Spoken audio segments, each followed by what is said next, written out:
আসসালামু আলাইকুম প্রিয় দর্শক বন্ধুরা, রান্নাঘর হাজীবাড়ির মোড় মধ্যবাড্ডা বাই বাই হোটেল থেকে আপনাদের মাঝে আবার চলে আসলাম দুপুরের লাঞ্চ ভিডিও নিয়ে।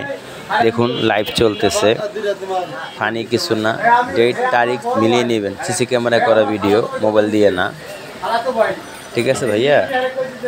এটা হচ্ছে দুপুর টাইমের লাঞ্চের খানা পিনা চলতেছে দুপুরের নামাজের পরে। এটা হচ্ছে সকালেরটা, দুপুরেরটা, সকালেরটা আছে, দুপুরের পরে আবার বিকাল আছে, রাত্রে শিফটে আছে।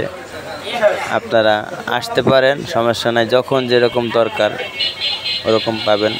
মাছ, শাক, ভর্তা, ভাজি, বিভিন্ন প্রকারের খাবার আছে। লাউয়ের শাক, পুঁই শাক, কলমির শাক, করল্লা ভাজি, মুরগির ডিম, মুরগি ভুনা, পোয়া মাছ, কই মাছ, পাঙ্গাস মাছ, ঢেলা মাছ। এটা হচ্ছে আজকের আইটেম, আরও অন্য অন্য আইটেম থাকে। সবাই আসবেন, আমন্ত্রিত। আসসালামু আলাইকুম, দাওয়াত রইল।